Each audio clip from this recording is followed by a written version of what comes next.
There are so many lies and distortions and myths which have been spread about the October Revolution, it's difficult to know where to start.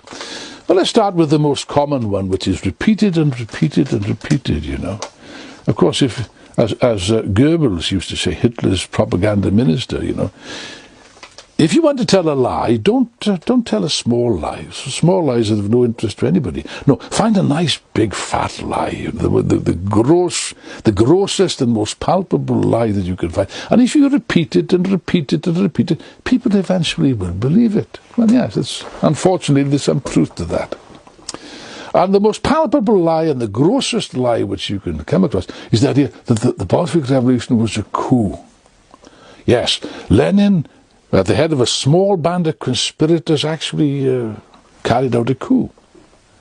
You know, I actually said to Orlando Figs during that debate, look, Orlando, I wish you'd give me the recipe for this, because I'll carry out a revolution in Britain tomorrow.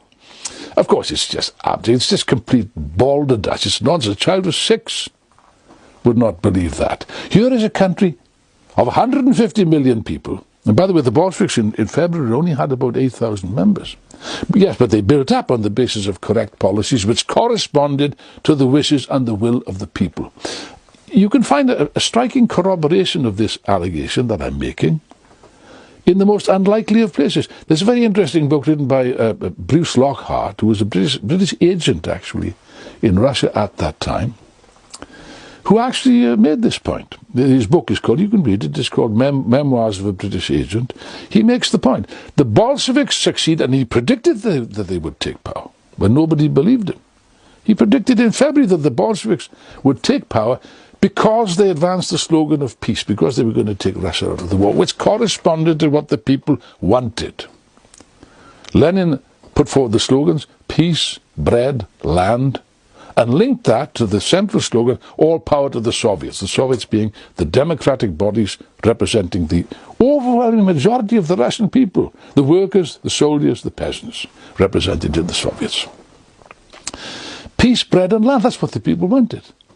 The bourgeois provisional government had 9 months in which to carry these things out, and they didn't carry any of them out. On the contrary, they organized a new offensive which led to a catastrophe. And if Lenin and Trotsky had not taken power in October, you had the warning already in the summer with General Kornilov's attempt to take power, which would have meant the victory, as I've said previously, of Russian fascism. That was the real choice between the people. The Bolsheviks took power and did carry out what they promised. They got peace, they got land, they didn't have much bread because they were subject to immediate blockade by the hostile imperialist powers. Now look, on this question of bloodshed, well, even Figs in his book actually says that the October Revolution, he contradicts himself actually. He says it was more like a police operation, which is more or less the truth.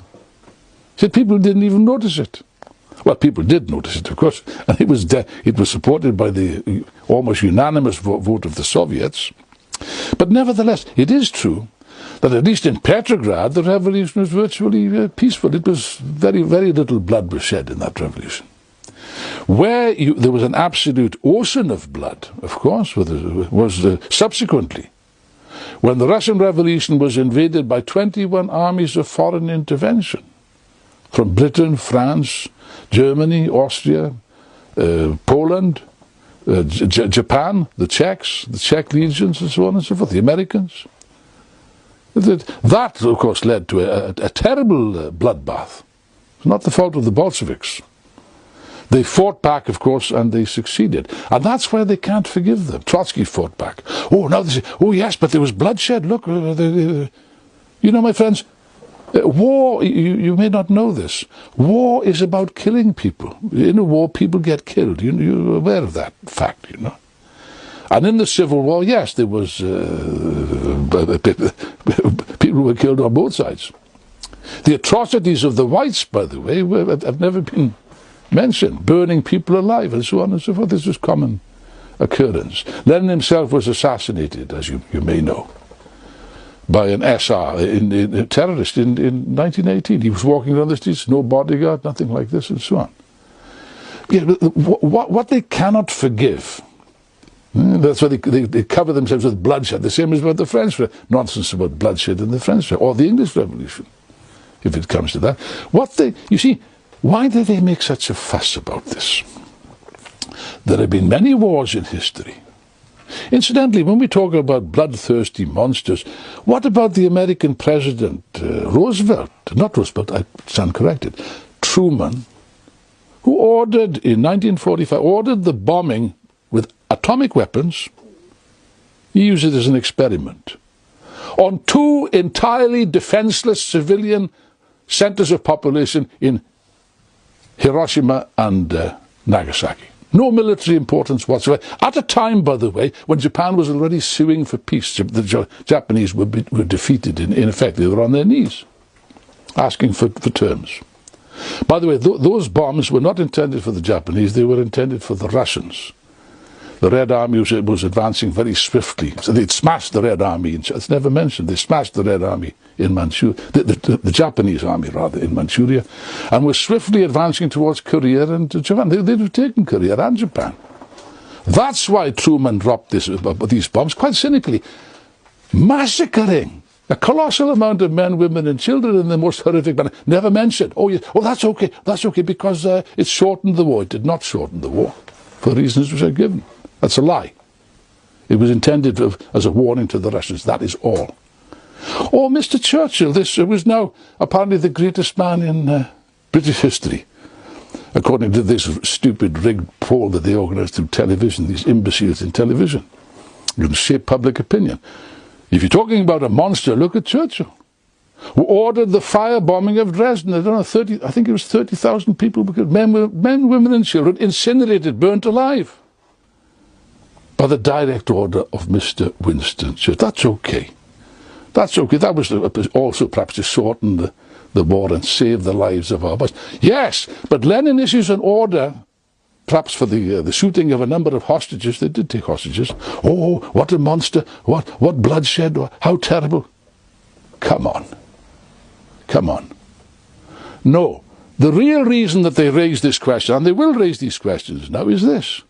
You see, think of it.